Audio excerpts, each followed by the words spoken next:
IMF का वफ्द अगली किस्त से पहले मुज़ाकरात के लिए पाकिस्तान आ गया है और दूसरी तरफ फरवरी के महीने के आदादोशुमार भी सामने आ गए हैं। कुछ आदादोशुमार अच्छे हैं तो कुछ तशवीशनाक हैं। सवालिया निशान उठा रहे हैं। IMF के साथ मसला पैदा हो सकता है। आदादोशुमार के मुताबिक फरवरी में महंगाई 113 माह यानी 9.5 साल की कम तरीन सतह यानी 1.5% पर आ गई है, जो माहिरीन मईशत की तवक्कात से भी बहुत कम है। और इस तरह इस माली साल के 8 माह में महंगाई 5.85% पर आ गई है, जो गुज़िश्ता माली साल के 8 माह में 28% पर थी। यानी हाई बेस इफेक्ट ने महंगाई की शरह नीचे लाने में सबसे अहम किरदार अदा किया है और इसी वजह से अगले हफ्ते मॉनेटरी पॉलिसी इजलास में शरह सूद में मजीद 50 बेसिस पॉइंट्स की कमी की तवक्को है। दूसरी तरफ फरवरी में बरामदात में खातिर ख्वाह कमी आई है।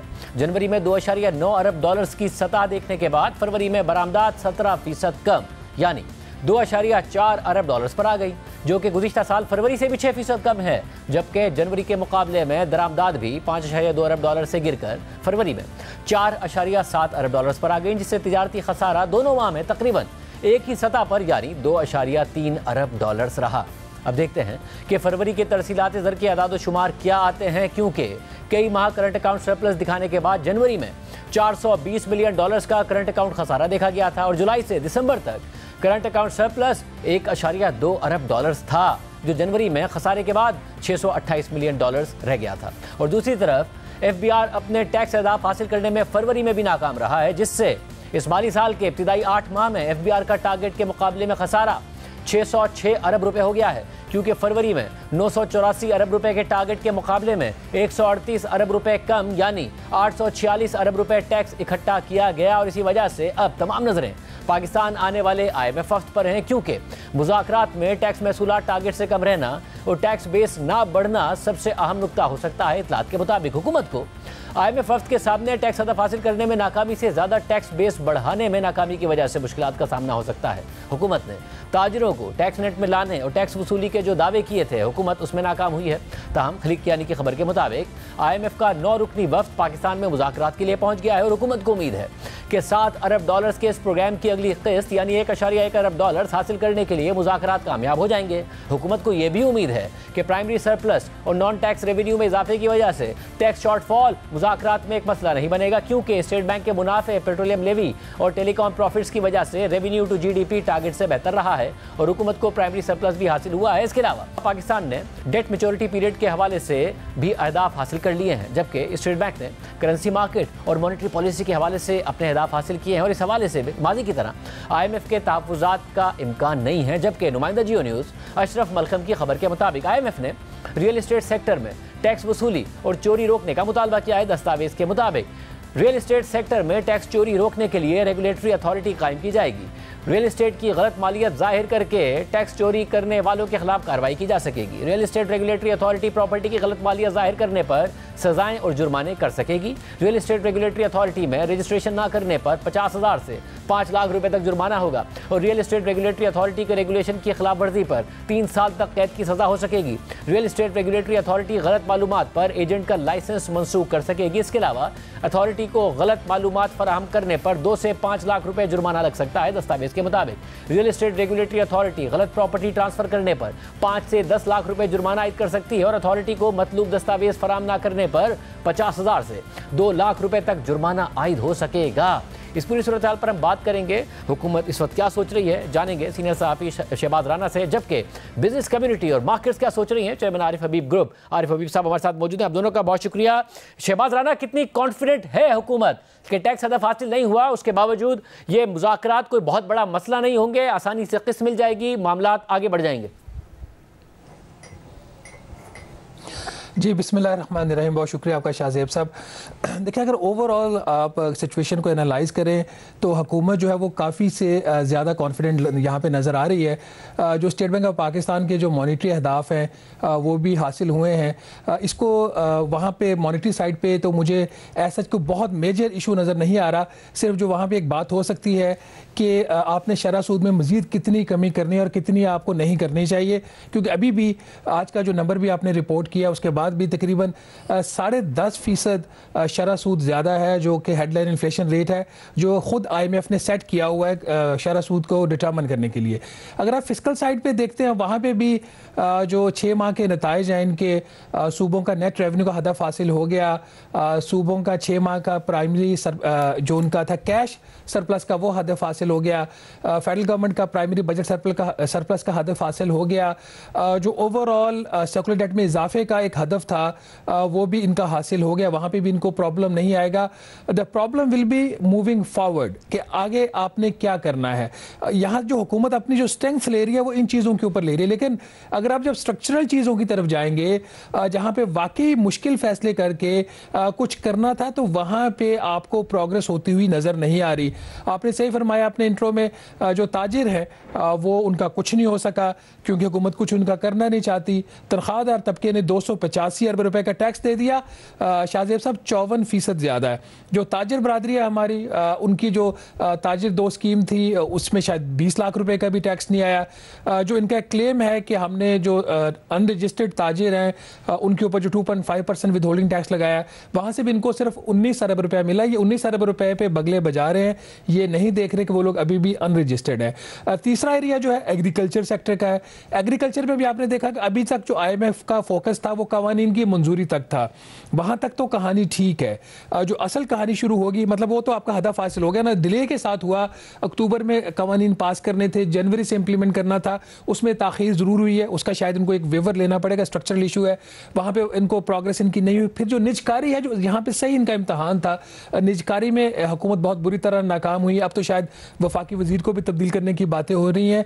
तो अगर आप होल सेल में अगर इनकी सारी आप एक असेसमेंट लें तो बाय एंड लार्ज इनकी जो कारकर्दगी है वो 50% प्लस है उन एरियाज में जहाँ पे बहुत ज़्यादा इनको प्रॉब्लम्स नहीं आती। ये जो FBR वाला मसला है शाहजेब साहब, ये थोड़ा सा पेचीदा इसलिए हो सकता है कि 606 अरब का इनकी जो इसमें नाकामी हुई 8 माह की, और जो दिसंबर में इनकी नाकामी थी वो 386 अरब रुपए की थी, शॉर्टफॉल जो था। मोर देन दैट, अब मैं इस चीज़ को ऐसे देख रहा हूँ कि पाकिस्तान की इकोनॉमी 1% पे ग्रो कर रही है, आपका लार्ज स्केल मैन्युफैक्चरिंग नेगेटिव है मुसलसल तीसरे साल, इन्फ्लेशन रेट जो है वो कम है। तो इस सारे तनाजुर में अगर FBR आपको 26% से 28% ऑन एन एवरेज ग्रोथ दे रहा है तो ये बुरी ग्रोथ नहीं है, लेकिन जब हदफ ही गलत था 40% ग्रोथ के साथ, वहाँ पे नहीं होना था। होना ये है कि ये जितना भी ये क्लेम कर लें कि हमारा जो है ये सारी चीज़ें समझाने की IMF को कोशिश भी कर लें, मुझे ये लग रहा है कि इनको कहीं ना कहीं से खर्चा काटना पड़ेगा।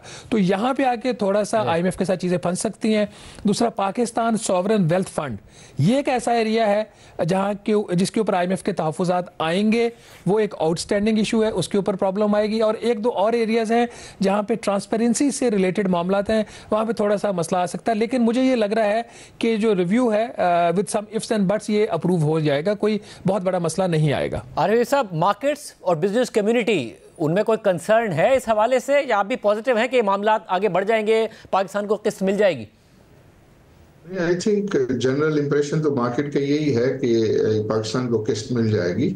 और जिस तरह के शहबाज राना साहब ने जो है काफ़ी तफसील से सारे एरियाज पर जो है वो अपना बातें बताई हैं, उसी किस्म का मार्केट के अंदर जो है वो अंडरस्टैंडिंग है।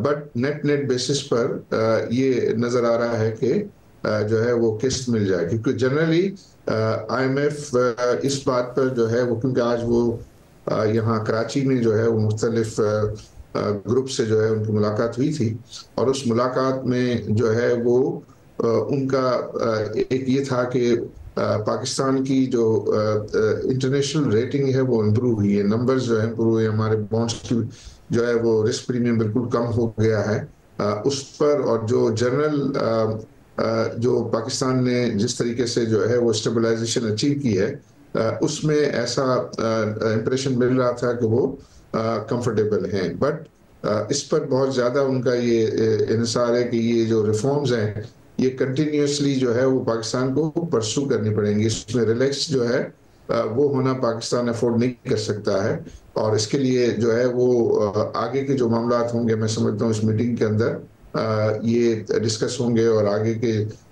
टारगेट्स और पर्टिकुलरली जो है रिफॉर्म्स के एरिया में कि फर्दर कंटिन्यूसली वो रिफॉर्म्स को जो है गवर्नमेंट जो है वो परसू करे। और उसमें जो ग्रोथ और ये स्टेबलाइजेशन के बैलेंस को जो है वो I think main subject of discussion होगा, क्योंकि पिछले हफ्ते प्राइम मिनिस्टर ने भी एक बिजनेसमैन से मीटिंग की थी और उसमें उनकी ख्वाहिश थी कि अब हमें ग्रोथ की तरफ जो है वो तवज्जो देना चाहिए, और ऐसे उन्होंने तजावीज़ मांगी कि जिससे हम ग्रोथ हासिल करें। और इस बात पर जो है वो पर्टिकुलरली आई थिंक उनको देखना पड़ेगा कि जब वो ग्रोथ की तरफ जाते हैं तो एक जनरल इंप्रेशन है कि ग्रोथ जो है वो बढ़ने से करंट अकाउंट डेफिसिट बढ़ जाता है, तो क्या उसमें ऐसे सेक्टर्स जो है वो आइडेंटिफाई करें कि जिनमें ग्रोथ जो है वो पुश की जाए, बट वहाँ फॉरेन एक्सचेंज जो है वो की स्पेंडिंग जो है वो कम हो, या ऐसे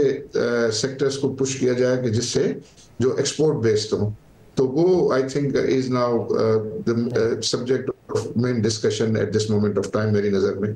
और शहबाज राना साहब, ज़ाहिर हुकूमत नाकाम हुई है उन दावों में जो टैक्स बेस बढ़ाने के लिए थे, चाहे वो ट्रेडर्स के हवाले से हों और दीगर मामला जो आपने हाईलाइट भी किए हैं। कोई नया प्लान बन रहा है अब, जब एग्जिस्टिंग प्लान, एग्जिस्टिंग दावे अगर फेल हो गए कि जी अब किस तरीके से इन एरियाज से टैक्स इकट्ठा किया जाएगा और IMF को बताया जाएगा, या बस अब हुकूमत ने का कोई नया प्लान है नहीं, हुकूमत के पास कोई और रास्ता है नहीं? शाहज़ेब साहब, पिछले चंद माह में हुकूमत ने जितने भी प्लान्स दिए हैं टैक्सेशन वाली साइड पे वो फ्लॉप हुए हैं और वो बहुत बुरे तरीके से बाउंस बैक वो उन्होंने किया है। फॉर एग्जांपल इनका जो प्लान था कि जो CFOs जो हैं वो एफिडेविट्स देंगे कि जो सेल्स टैक्स के रिटर्न है वो सही फाइल हुए हैं, उसके ऊपर बिल्कुल एक राइटली रिएक्ट किया बिजनेस कम्युनिटी ने कि आप अपना काम नहीं करते, हमारे पास आ जाते हैं। फिर इसी तरीके से इनका ये था कि जो नंबर ऑफ पीपल हैं जो आउटसाइड द टैक्स नेट है उनकी वर्थ इतनी ज़्यादा है, उनसे कोई 1200 से 1700 अरब रुपए का इजाफी टैक्स लिया जा सकता। जो टॉप 5% की ये बात करते हैं उसके अंदर भी ऐसा कोई पोटेंशियल नहीं था, कुछ चंद करोड़ रुपए वो वहां से निकाल सके हैं। ताजरों के ऊपर इन्होंने ताजर 2 स्कीम का जो है वो उसको कामयाब करवाने की कोशिश की, वो नहीं हो सका। इनके इसी तरीके से एक जो चीज़ इनकी है जिसका ऐसा डायरेक्ट रेवेन्यू के ऊपर इम्पैक्ट तो नहीं है लेकिन बिजनेस कम्युनिटी के सेंटीमेंट के ऊपर उसका पॉजिटिव इम्पैक्ट है, वो है आपका जो फेसलेस सिस्टम इन्होंने कराची में इंट्रोड्यूस करवाया। लिमिटेड था भी, ऑल्दो उसके राइट लेफ्ट से कुछ कंप्लेंट्स आ रही हैं, बट वो इनकी कारकर्दगी में एक जाता है। FBR के ऊपर मुझे नहीं लग रहा कि बहुत बड़ी कोई चीज़ जो है ये IMF को सेल कर सकेंगे, इसलिए अब जो मुझे लग रहा है कि जो ज़्यादातर फोकस ऑफ द डिस्कशन होगा उन एरियाज के ऊपर होगा जहां पे इन्होंने क्लेम किया कि हमारी ये अचीवमेंट है। जैसे with in the faceless system जो कंप्लायंस रिस्क मैनेजमेंट सिस्टम है इनका, जिसके तहत ये इनके ये ख्याल है, इनको पता है कि बिजनेस कम्युनिटी किस तरीके से अपना जो इनपुट का जो रिफंड है वो ज़्यादा क्लेम करती है इंडस्ट्री एवरेज के, उस तरह की चीज़ें करेंगे। अगर ये कुछ सेल करने की भी कोशिश करेंगे तो कामयाब नहीं होगी। अगर कोई ये समझ रहा है कि टैक्स टू GDP रेशो जी हमारी 10.8% हो गई है 6 माह में, जबकि IMF का साल का हदफ 10.6 था, वो बात ठीक नहीं है। एक तो ये कि एवरेज जो 6 माह की टैक्स टू GDP रेशो है 10.2%, और ये इस तरीके से नहीं होता, ये एनुअल नंबर होता है। हम इसको जब साल का नंबर आएगा तो तब देखेंगे। तो मुझे ये लग रहा है कि अदर देन द एरियाज जहां पे इनको जो ग्रोथ भी आ रही है, सैलरी क्लास है जैसे फॉर एग्जांपल, या कुछ और मैन्युफैक्चरर्स के ऊपर से बोझा, इनको कुछ इनके पास ऐसा प्लान मुझे लगता हुआ जो सेलेबल कोई प्लान वो नजर नहीं आ रहा। आपने आज वो उसका रियल एस्टेट का भी जिक्र किया, वो that is also not convincing.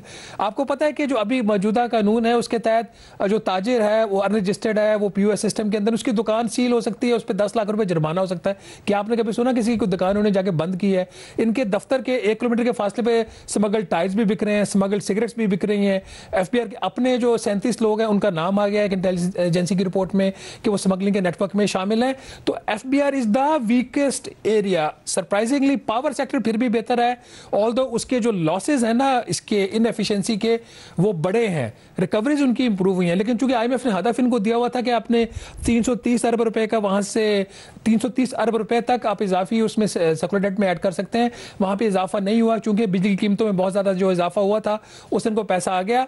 तो going forward FBR will be a problem and at the moment they don't have a plan ऐसा जिसको जब वजीर आजम ग्रोथ की बात कर रहे हैं आरिफ साहब, बरामदात में वो इजाफा नहीं हो रहा है जो ग्रोथ के लिए काफी है, कैसे ग्रोथ की तरफ जा सकते हैं? जहां तक आपने प्राइम मिनिस्टर साहब की बात की, उनकी ज़ाहिर डिजायर है और ये एक कॉमन मैन की डिजायर भी है, क्योंकि ये कॉमन मैन ये कहता है कि भाई आपको ये स्टेबिलिटी आई है, मैक्रो इकोनॉमिक स्टेबिलिटी या स्टेबलाइजेशन हुआ तो सो व्हाट, हमारे लिए जो है उसके अंदर क्या है। तो हम कहते हैं कि भाई आपको जो है वो इन्फ्लेशन की शरह कम हो गई, तो उनका जो इन्फ्लेशन पुराना हो गया उसकी तो कोई मदावा जो है वो सच हमें नहीं मिला। तो उसको जब भी मिल सकता है कि जब लोगों के लिए जो है वो business opportunities and job opportunities and wages और उसमें इजाफा हो, और वो जब ही होगा कि जब जो है वो ग्रोथ अपटिक हो। ग्रोथ अपटिक हो कोई ये मतलब नहीं है कि हम जो है वो 3%, 4%, 7-8% की बात करते हैं, लेकिन एक ग्रेजुअल जो है वो इजाफे की तरफ जरूर जो है वो अटेंशन देनी चाहिए। अटेंशन देने उसके बारे में सोच विचार करना चाहिए, और वो सेक्टर्स पर्टिकुलरली जो I believe agriculture, IT, construction, ये ऐसे सेक्टर्स हैं कि जिसमें बहुत ज़्यादा लोगों के लिए रोजगार के मौके हैं, but at the same time कोई करंट अकाउंट डेफिसिट का बहुत बड़ा बोझ नहीं होगा। फिर साथ ही साथ आप जो एक्सपोर्ट, IT एक्सपोर्ट में भी जो है वो कंट्रीब्यूट करेगा, और एग्रीकल्चर जो इम्पोर्ट सब्स्टिट्यूशन में भी जो है वो कंट्रीब्यूट करेगा, तो आपका एक्सटर्नल अकाउंट को भी उससे जो है वो सपोर्ट हासिल होगा। तो मुझे ये लग रहा है कि आपको दोनों चीज़ें जो है वो आपके डिसिप्लिन को जो है वो मलूज़ खातिर रखते हुए जो है वो कॉशियसली ग्रोथ की तरफ जो है वो सोच विचार और उस पर जो है आइडियाज को जो है वो कोशिश करनी चाहिए हासिल करके, और उस तरफ उसकी तरफ जो है तवज्जो देनी चाहिए। क्योंकि इसमें लकीली इस दफ़ा ये है कि हमारे पास मुख्तलिफ सेक्टर्स में सरप्लस कैपेसिटीज मौजूद हैं, तो बगैर कोई नए इन्वेस्टमेंट्स के अगर आप फॉर एग्जांपल हम उसकी बात करते हैं, एनर्जी की प्राइस मेनली कम होगी जब इसकी कंजम्पशन बढ़ेगी। तो अगर कंजम्पशन बढ़ेगी और दूसरे एरियाज में भी कुछ ग्रोथ को अपटिक मिलेगी, और मैं देख रहा था कि ये सीमेंट में अब एक्सपोर्ट भी जो है वो वायबल होने लग गया है, और लोकल जो है वो डिमांड भी अपटिक है उसमें। बहुत शुक्रिया सर, बहुत शुक्रिया। नाज़रीन, गुफ्तगू आपने सुनी। प्राइम ब्रेक शामिल करते हैं, अहम खबर है आपके सामने रखेंगे ब्रेक के बाद।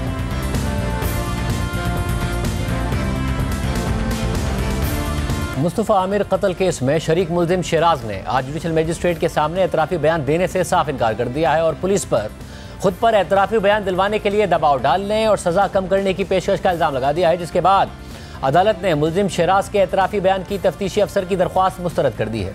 जियो न्यूज़ के नुमाइंदे अमीन अनवर के मुताबिक आज शरीक मुल्जिम शहराज को पुलिस की जानिब से जुडिशल मजिस्ट्रेट साउथ की अदालत में पेश किया गया, ताकि CRPC के सेक्शन 164 के तहत एतराफ़ी बयान रिकॉर्ड कराया जा सके। इस हवाले से जारी होने वाले तहरीरी हुक्मनामे के मुताबिक तफ्तीशी अफसर मोहम्मद अली की जानिब से मुल्जिम शहराज उर्फ शावेज के 164 के बयान की दरख्वास्त जमा कराई गई थी, जिसे मंजूर कर लिया गया। इसके बाद मुल्जिम को अदालत के सामने पेश किया गया, और फिर उसकी हथकड़ी हटाने के बाद उसे इस अदालत के चैम्बर में बिठाया गया। इस दौरान पुलिस एहलकारों को हिदायत की गई कि वो बाहर चले जाएं, और फिर मुल्जिम को गौर व खोज के लिए 1 घंटे का वक्त दिया गया। मुल्जिम को बताया गया कि वो फर्स्ट क्लास मजिस्ट्रेट के सामने है और एतराफ़ी बयान देने का पाबंद भी नहीं है। साथ ही वो जो भी बयान देगा उसे तहरीरी शक्ल दी जाएगी, जिसे बाद में उसके खिलाफ बतौर सबूत इस्तेमाल किया जा सकता है। इस दौरान मुल्जिम जब चैम्बर में था तो तफ्तीशी पुलिस को उस तक रसाई नहीं थी। अदालत के मुताबिक मज़कूरा सवालात को सुनने के बाद मुल्जिम शहराज ने कहा कि वो इस केस में वाहिद चशमदीद गवाह है। मुल्जिम अरमगान ने मुस्तफ़ा आमिर को उसके सामने बेदर्दी से कत्ल कर दिया था, मगर शहराज के मुताबिक वो उस वक्त बेबस था। मुल्जिम शहराज ने मजीद बताया कि उसे केस में बतौर शरीक मुल्जिम घसीटा जा रहा है। हालांकि अरमगान मुझे ज़बरदस्ती गन पॉइंट पर बलूचिस्तान ले गया था, जहां उसने मुस्तफ़ा की बॉडी और गाड़ी को आग लगाई थी। मुल्जिम शहराज ने यह भी बताया कि उस पर एतराफ़ी बयान देने के लिए दबाव डाला गया है और सज़ा कम करने की पेशकश भी की गई है। साथ ही मुल्जिम शहराज ने पुलिस तहवील में बदसलूकी का इल्ज़ाम भी आयद किया है। इसके बाद जुडिशल मजिस्ट्रेट ने लिखा है कि मज़कूरा बहस से ज़ाहिर होता है कि मुल्जिम इस अदालत के सामने कोई बयान नहीं देना चाहता है, इसलिए मैं इस दरख्वास्त को मुस्तरद करता हूँ। इसके अलावा जियो न्यूज़ के नुमाइंदे काशिफ मुश्ताक ने पुलिस ज़राए से केस के मरकजी मुल्जिम अरमगान की इंटेरोगेशन रिपोर्ट हासिल कर ली है, जिसमें लिखा है कि मुल्जिम अरमगान खयाबान मोमिन में बंगले में कॉल सेंटर चलाता है। कॉल सेंटर में 30 से 40 लड़के और लड़कियां काम करते हैं। बंगले में शेर के 3 बच्चे भी गैरकानूनी तौर पर रखे हुए थे। बंगले में 30 से 35 सिक्योरिटी गार्ड्स भी थे। बैरून मुल्क से मंशियात मंगवाने पर 2019 में कस्टम हुकाम ने अरमगान पर मुकदमा दर्ज किया था। कस्टम के मुकदमे में मुल्जिम अरमगान ने जमानत करवा ली थी। अरमगान पर थाना गिजरी, क्लिफ्टन, दरख्शां और बोट बेसन में भी मुकदमात दर्ज हुए। रिपोर्ट के मुताबिक मुलजिम अरमगान की माहाना आमदनी करोड़ों रुपए है। वो मंशियात इस्तेमाल करता है। शराज नामी शख्स मुलजिम अरमगान का बचपन का दोस्त है। न्यू ईयर्स नाइट पर मुलजिम अरमगान ने अपने बंगले पर पार्टी रखी थी। पार्टी में रात 12 से 3 बजे तक शराज भी मौजूद था, मगर मुस्तफ़ा नहीं आया था। पार्टी से कबल एक लड़की अरमगान के बंगले पर आई थी। बातचीत के दौरान तल्ख कलामी होने पर लड़की बंगले से चली गई थी। अगले रोज मुलजिम अरमगान और मुस्तफ़ा का जाती वजूहात पर झगड़ा हो गया। 5 जनवरी को अरमगान ने इसी लड़की और शराज को बंगले पर बुलाया। मुलजिम अरमगान ने लड़की को लोहे की रॉड से तशद्दुद करके जख्मी कर दिया। अरमगान ने लड़की को ऑनलाइन टैक्सी में जाकर इलाज करवाने का कहा। मुलजिम अरमगान के मुताबिक लड़की को बंदूक की गोली दिखाकर कानूनी कार्रवाई से मना किया। फिर 6 जनवरी को अरमगान ने शराज को बंगले पर बुलाया और साथ नशा किया। फिर 6 जनवरी की ही रात 9 बजे मुस्तफ़ा भी अरमगान के बंगले पर आ गया। मुस्तफ़ा से झगड़ा होने पर उसे भी अरमगान ने लोहे की रॉड से मारा। फिर सफ़ेद चादर से मुस्तफ़ा के हाथ पांव बांधे और उसे सीढ़ियों से घसीटकर नीचे उतारा। 2 मुलाजमीन से कमरे में मौजूद खून के निशानात साफ करने का कहा गया। मुस्तफ़ा के कपड़े, मोबाइल फ़ोन और इंटरनेट डिवाइस अरमगान ने अपने पास रख ली। रिपोर्ट के मुताबिक मकतूल मुस्तफ़ा की गाड़ी अरमगान के बंगले की पार्किंग में मौजूद थी। मुलजिमान ने मुस्तफ़ा को इसी की गाड़ी की डिग्गी में डाला और हब ले गए। मुस्तफ़ा की गाड़ी में पेट्रोल ना होने पर अरमगान ने बंगले से पेट्रोल का टैंक साथ लिया। मुलजिमान मुस्तफ़ा का मोबाइल फ़ोन और दीगर सामान रास्ते में फेंकते रहे और फिर रात 4:30 बजे हब पहुंचे और गाड़ी पर पेट्रोल छिड़क कर आग लगा दी। अरमगान और शराज हब से कराची के लिए पैदल निकले। मुलजिमान नाश्ते के लिए एक होटल पर रुके। मुलजिम अरमगान के मुताबिक होटल वाले ने उसके पास गन देखी तो वो होटल से निकल गया। 2.5 से 3 घंटे पैदल चलने के बाद मुख्तलिफ गाड़ियों से लिफ्ट लेकर कराची पहुंचे। कुछ दिन बाद मुस्तफ़ा की वालदा ने अरमगान से बेटे के बारे में पूछा। अरमगान के मुताबिक मुस्तफ़ा 6 जनवरी की रात नौमान नामी दोस्त को बताकर उसके पास आया था। मुस्तफ़ा की वालदा को शक होने पर अरमगान और शराज इस्लामाबाद चले गए। अरमगान की गाड़ी इस्लामाबाद में मौजूद थी जिसमें वो वापस कराची पहुंचा। अरमगान पुलिस के बंगले पर छापे से 3 दिन पहले ही कराची पहुंचा था। पुलिस छापे के दौरान सीसीटीवी कैमरे में देखकर अरमगान ने पुलिस पर फायरिंग कर दी। काफी देर तक मुकाबले के बाद पुलिस ने अरमगान को हिरासत में ले लिया। मुलजिम की निशानदही पर घर में छुपाया गया असलहा और दीगर सामान भी पुलिस ने तहवील में ले लिया। इस हवाले से मजीद बात करेंगे जियो न्यूज़ के नुमाइंदे काशिफ मुश्ताक से। काशिफ, बहुत शुक्रिया मुझे ज्वाइन करने के लिए। जो शरीक मुलजिम शराज है उसका पहले एक वीडियो बयान सामने आया था, अब भी वो अपने बयान पर तकरीबन कायम है कि अरमगान ने ये सब किया है, मगर खुद को बरी जिम्मा करार दे रहा है कि जैसे उसे गन पॉइंट पर ये सब करा लिया गया। सवाल जाहिर उठता है कि बाद में भी इस्लामाबाद चला गया, बाद में भी खामोश रहा, साथ रहा, ना सिर्फ ये कि मुस्तफ़ा की लाश को ठिकाने लगाने तक, जलाने तक वो उसके साथ था। जो अरमगान की इन्वेस्टिगेशन रिपोर्ट है वो शराज के बयानात या जो इल्ज़ामात हैं उसकी किस हद तक तस्दीक कर रही है? बहुत शुक्रिया शादेब। मेरे पास अरमगान की इन्वेस्टिगेशन रिपोर्ट मौजूद है तमाम तर, और इसमें वो सारी चीजें लिखी हुई हैं जो शिराज की इंटेरोगेशन रिपोर्ट में पहले शिराज भी मान चुका है। शिराज की पहले एक इंटेरोगेशन रिपोर्ट आई थी, वो भी हमने आपको बताई थी। उसके बाद उसका एक वीडियो स्टेटमेंट आया और उसके बाद अब जो अरमगान की इंटेरोगेशन रिपोर्ट है वो काफी हद तक मिलती जुलती है। जो इस केस के इन्वेस्टिगेशन अफसर है मोहम्मद अली, जब हमारी उनसे बात होती तो उनकी जानिब से इस बात का शुबा जाहिर किया जा रहा था कि शिराज और अरमगान के बयान में तजाद पाया जाएगा। लेकिन जब दोनों की इंटेरोगेशन रिपोर्ट सामने आई तो दोनों की इंटेरोगेशन रिपोर्ट जो है काफी ज्यादा मिलती जुलती है। इसमें शिराज ने पहले ये बताया था कि वो उस वक्त बंगले में मौजूद था। अब जो अरमगान की इंटेरोगेशन रिपोर्ट है, बड़ी दिलचस्प बात है कि जब एक रोज कबल एक लड़की को घर में बुलाया जाता है तो उससे पहले शिराज को बुलाया जाता है, शिराज को सारी चीजें बताई जाती है और उसके सामने लड़की पर तशद्दुद किया जाता है। और इस इंटेरोगेशन रिपोर्ट में लिखा हुआ है कि एक ऑनलाइन टैक्सी को बुलवाया जाता है और उस लड़की को कानूनी कार्रवाई से मना किया जाता है और इस तमाम तर चीजों में शिराज इन्वॉल्व होता है। अगले दिन वेरी नेक्स्ट डे 6 जनवरी को जो है जब मुस्तफ़ा को घर बुलाया जाता है तो भी उससे 1 घंटा कबल जो है वो शिराज को घर बुलाया जाता है। शिराज इस प्लानिंग में तमाम तर चीजों में शामिल होता है। उसके बाद उसे जो है वो तशद्दुद का निशाना बनाया जाता है मुस्तफ़ा को। इस तमाम तर तशद्दुद के निशाना बनाने में जो इंटेरोगेशन रिपोर्ट शिराज की है और जो अरमगान की है दोनों आपस में मिलती जुलती हैं और दोनों में ये इस बात का जिक्र है कि शिराज के सामने न सिर्फ तशद्दुद किया गया बल्कि जो पार्किंग में मुस्तफ़ा की गाड़ी मौजूद थी उसमें जो पेट्रोल था वो भी जो है वो शिराज की जानिब से जो है वो उसमें फिल किया गया और साथ में पेट्रोल का गैलन भी रखा गया। रास्ते में जब ये ड्राइव कर रहे थे तो इसकी इंटेरोगेशन रिपोर्ट में ये बताया हुआ है कि जो शिराज था वो बिल्कुल इसके साथ बैठा हुआ था। फिर उसके बाद जब ये हब पहुंचे हैं दुरजी के मकाम पर तो वहां भी शिराज उसके साथ था, गाड़ी को आग लगाई गई और फिर ये दोनों इसी तरह वापस आए। बात सिर्फ यहाँ तक खत्म नहीं होती शाहजेब, बल्कि इसके आगे भी यहाँ तक होता है कि जब ये वापस आ जाते हैं अगले रोज 2 बजे तक, तो उसके बाद ये प्लानिंग करते हैं और प्लानिंग के बाद जो अरमुगान है वो 3 से 3.5 लाख रुपए इस इंटेरोगेशन रिपोर्ट में लिखा हुआ है कि शिराज को देता है और देने के बाद कहता है कि तुम यहाँ से लाहौर या इस्लामाबाद चले जाओ। ये यहाँ से जाता है, जाने के बाद 2 रोज बाद जो है वो अरमुगान भी इसके पीछे फ्लाइट लेकर जो है वो लाहौर जाता है, वहां से अपनी गाड़ी लेते हैं, लेकर ये वहां रहते हैं 3 से 4 दिन, और उसके बाद जब मामला बिल्कुल दब जाता है तो दोनों बाय रोड वापस कराची आते हैं। इस तमाम तरह सिचुएशन की जो सीसीटीवी फुटेज है आईजी सिंध की हुक्म पर जो है वो मुख्तलिफ तहकीकाती इदारों ने जो है वो हासिल कर ली है, और इन दोनों जो शख्स हैं, चाहे वो मुल्जिम अरमुगान हो या मुल्जिम फिर शिराज हो, ये साथ साथ पूरे वाक़े के अंदर जो है वो देखे गए हैं। तो अब जो है वो शिराज की जानिब से अगर इस इंटेरोगेशन रिपोर्ट में कुछ रद्दोबदल किया जाता है या अपने बयान में कोई किया जाता है, तो जो अरमुगान की इंटेरोगेशन रिपोर्ट है, जो तमाम तर शवाहिद हैं, वो इन्वेस्टिगेशन अफसर ये बताते हैं वो काफी ज्यादा जो है वो सिमिलर हैं, और उसकी वजह से जो है वो अरमुगान भी जो है वो या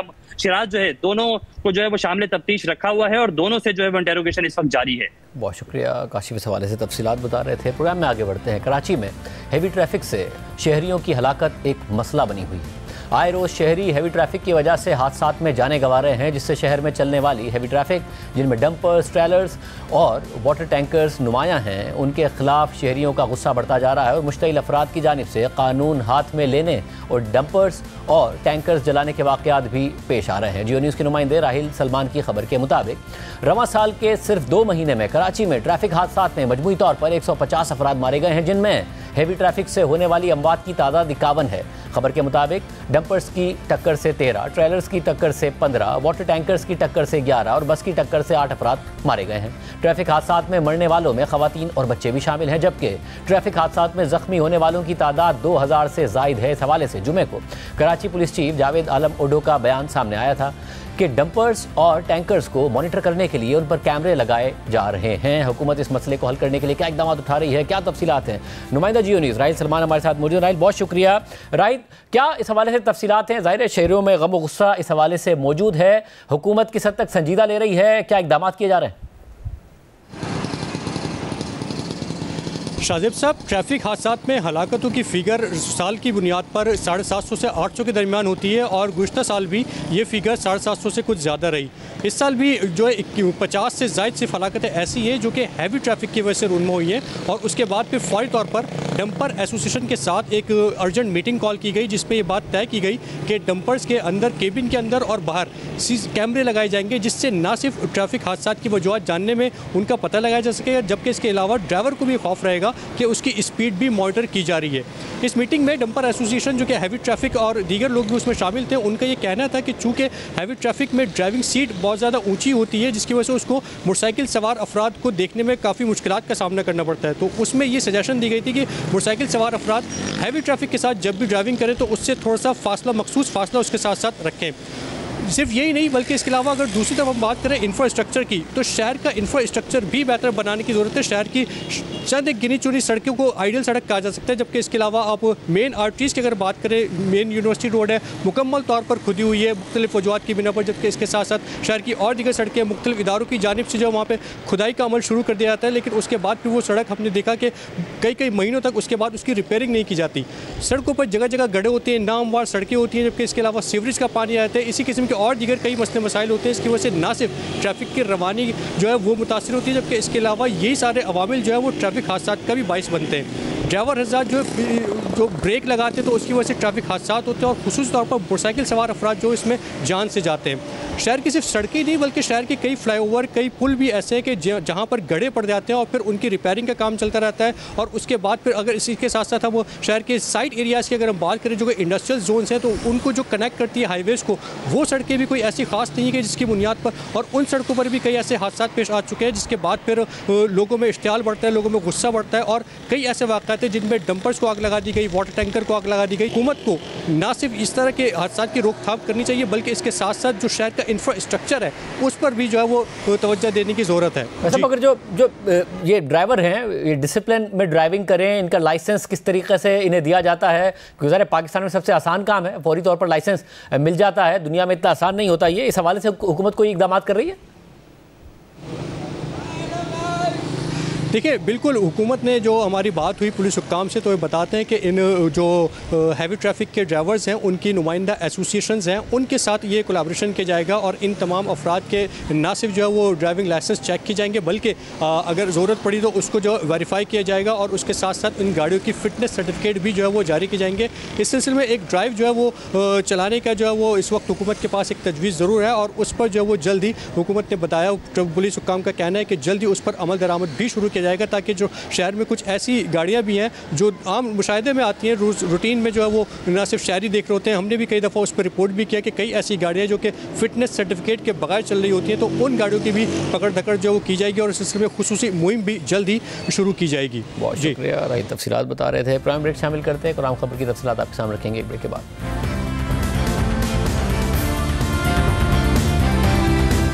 दूसरी बार अमेरिका का सदर बनने से पहले डोनाल्ड ट्रंप ने दीगर वादों के साथ साथ यूक्रेन जंग खत्म करवाने का वादा भी किया था और अब उनके इस वादे पर यूक्रेन समेत उनके यूरोपीय इत्तेहादी परेशान हैं। सूरत हाल में सबसे ज़्यादा खुश रूसी सदर व्लादिमीर पुतिन है, जो सदर ट्रंप के हाथों यूक्रेनी सदर की बेइज्जती और उस पर यूरोपीय रहनुमाओं की परेशानी को इत्मीनान की नज़र से देख रहे हैं। डोनाल्ड ट्रंप के हालिया इकदाम ने उनके फितरी और तारीखी इत्तेहादी यूरोपीय ममालिक को सख्त मुश्किल से दो चार कर दिया है और अब अमेरिका और यूरोप का तारीखी इत्तेहाद भी खतरे में पड़ गया है। अमेरिका और यूरोप के दरमियान तनाज़े की सबसे बड़ी वजह इस वक्त यूक्रेन की जंग बनी हुई है, जिसे ख़त्म कराने की कोशिशों में पहले फ्रांस और बरतानिया के सरबराह वाशिंगटन पहुंचे और फिर खुद यूक्रेन के सदर व्लादिमीर ज़ेलेंस्की व्हाइट हाउस पहुंचे। लेकिन ज़ेलेंस्की के व्हाइट हाउस पहुंचने पर जो कुछ हुआ वो व्हाइट हाउस की तारीख में पहले कभी नहीं हुआ था। अमेरिकी और यूक्रेनी सदर की मुलाकात झगड़े की सूरत इख्तियार कर गई और मीडिया के सामने यूक्रेनी सदर की अमेरिकी सदर और नायब सदर से तकरार होती रही। United States of America and for the good of the world. I'm aligned with the world and I want to get this thing over with. You see the hatred he's got for Putin. It's very tough for me to make a deal with that kind of hate. He's got tremendous hatred. You want me to be tough? I could be tougher than any human being you've ever seen. I'd be so tough. But you're never going to get a deal that way, so that's the way it goes. We tried the pathway of Joe Biden of thumping our chest and pretending that the President of the United States' words mattered more than the President of the United States' actions. What makes America a good country is America engaging in diplomacy. That's what President Trump is doing. What kind of diplomacy, JD, you are speaking about? What do you mean? I'm talking about the kind of diplomacy that's going to end the destruction of your country. Yes, but if you Mr. President, with respect, I think it's disrespectful for you to come into the Oval Office and try to litigate this in front of the American media. Right now, you guys are going around and forcing conscripts to the front lines because you have manpower problems. You should be thanking the President for trying to bring an end to this conflict. Have you ever been to Ukraine that you say what problems we have? I have been to count one. I've actually watched and seen the stories, and I know what happens is you bring them on a propaganda tour, Mr. President. Do you disagree that you've had problems bringing people into your military? And do you think that it's respectful to come to the Oval Office of the United States of America and attack the administration that is trying to prevent the destruction of your country? During the war, everybody has problems, even you, but you have nice ocean and don't feel now, but you will feel it in the future. God bless. You don't know that. God bless. God bless. You will not have war. Don't tell us what we're going to feel. We're trying to solve a problem. Don't tell us what we're going to feel. I'm not telling you. Because you're in no position to dictate that. Remember this. You're gambling with the lives of millions of people. You're gambling with World War III. You're gambling with World War III. And what you're doing is very disrespectful to the country, this country, that's backed you far more than a lot of people said they should have. Have you said thank you once this entire meeting? No, in this entire meeting, have you said thank you? You went to...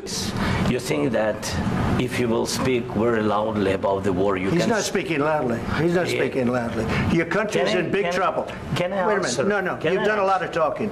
Your country is in big trouble. I know. You're not winning. You're not winning this. You have a damn good chance of coming out okay because of us. Mr. President, we are staying in our country, staying strong from the very beginning of the war. It's going to be a very hard thing to do business like this, I tell you. Say a deal. I don't know if you can make a deal. The problem is, I've empowered you to be a tough guy.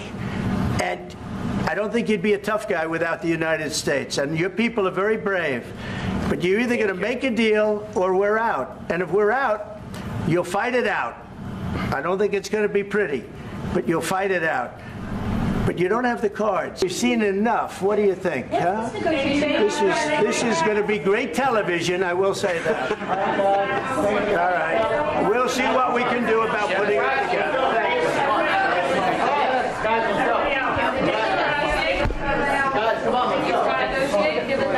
We'll see. I don't know. All right, guys, come on. Wait. Hey,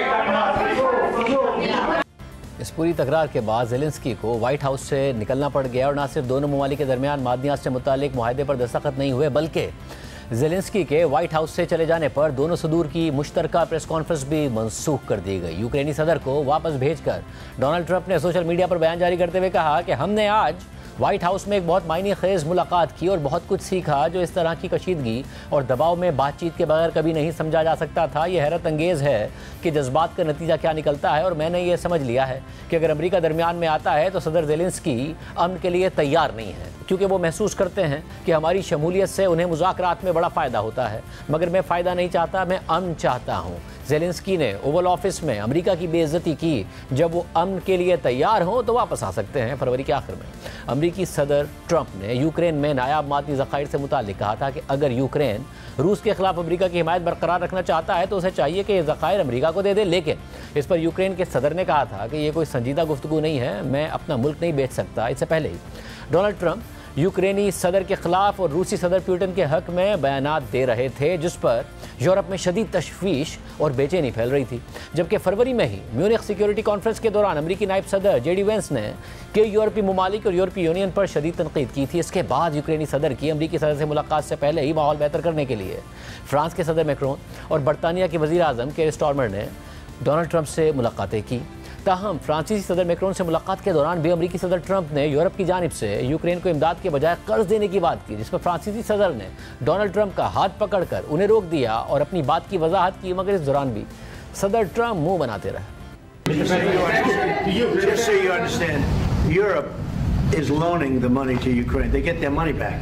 No, in fact, to be frank, we paid 60% of the total default, and it was through, like the US, loans, guarantee, grants, and we provided real money. To be clear, we have 230 billion frozen assets in Europe, Russian assets, but this is not as a collateral of a loan because this is not our belonging.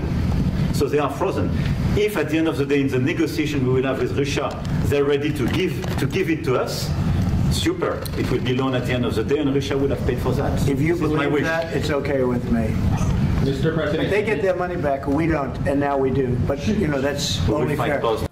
इसके बाद बरतानवी वज़ीर आज़म केर Starmer ने अमेरिकी सदर Trump से मुलाकात की, उन्हें बरतानिया के शाह चार्ल्स का ख़त पेश किया और डोनाल्ड ट्रंप के सामने इंतहाई नरम रवैया अख्तियार करने की कोशिश की। लेकिन इसके बावजूद अमेरिकी सदर ट्रंप ने वही बात दोहराई कि यूरोपीय ममालिक यूक्रेन को पैसे देकर अपना पैसा वापस ले लेते हैं, हमें पैसे वापस नहीं मिल रहे हैं। इस पर बरतानवी वज़ीर आज़म ने भी सदर ट्रंप को टोका और कहा कि इसमें सारा कर्ज नहीं, कुछ तोहफा भी है।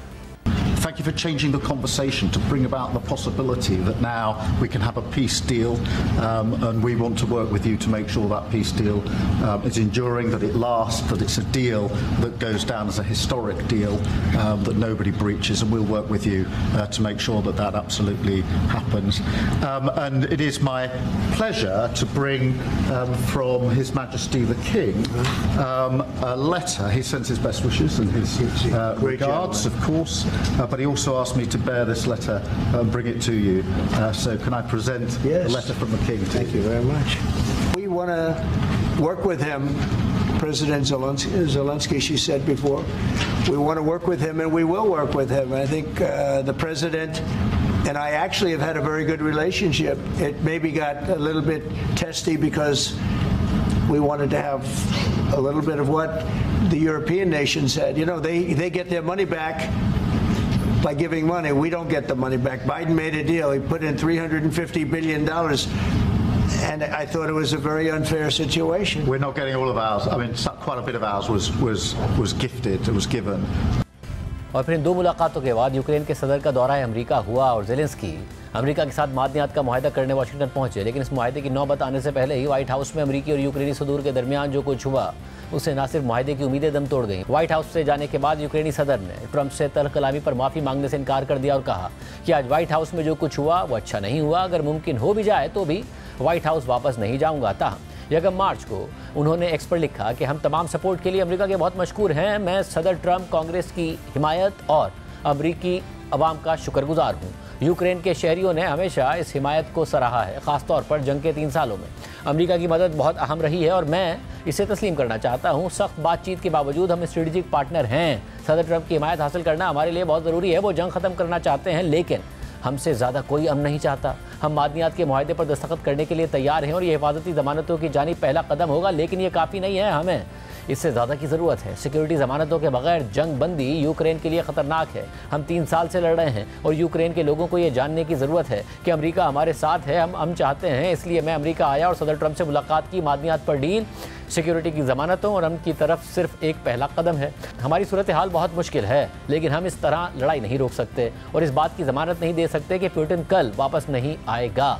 इसके बाद बरतानिया, जर्मनी, इटली और कनाडा समेत दीगर यूरोपीय ममालिक ने ज़ेलेंस्की से इज़हार यकजहती किया। बरतानवी वज़ीर आज़म स्टॉर्मर ने सदर ट्रंप और ज़ेलेंस्की को फ़ोन किया और सूरत हाल पर तबादला ख्याल किया। उन्होंने ज़ेलेंस्की को बरतानिया की हिमायत की यकीन दहानी भी कराई। जर्मन चांसलर ने यूक्रेन को जर्मनी और यूरोप पर इन्हिसार करने की पेशकश की, जबकि कनाडा ने कहा कि यूक्रेन आज़ादी की जंग लड़ रहा है, हम यूक्रेन की हिमायत पर यकीन रखते हैं। ज़ेलेंस्की ने सोशल मीडिया पर तकरीबन 30 यूरोपीय रहनुमाओं का फ़र्दन शुक्रिया अदा किया और इसके बाद अमेरिका से ज़ेलेंस्की सीधे बरतानिया पहुँचे, जहाँ बरतानवी वज़ीर आज़म केयर स्टारमर ने गर्मजोशी से गले लगाकर उन्हें खुशामदीद कहा, जबकि ज़ेलेंस्की की लंदन आमद पर डाउनिंग स्ट्रीट के बाहर बड़ी तादाद में लोगों ने भी उनका इस्तकबाल किया। केयर स्टारमर ने कहा कि बरतानिया यूक्रेन के साथ है और जितना वक्त भी लगे यूक्रेन की हिमायत जारी रहेगी। दोनों ममालिक के दरमियान 2.8 अरब डॉलर के कर्ज का मुआहदा तय पा गया, जिसके हवाले से यूक्रेनी सदर ज़ेलेंस्की ने मुलाकात के बाद कहा कि यह कर्ज यूक्रेन में हथियारों की तैयारी में इस्तेमाल किया जाएगा। उन्होंने मजीद कहा कि मैं नेटो में यूक्रेन की शमूलियत के बदले मुस्ताफ़ी होने को तैयार हूँ, इससे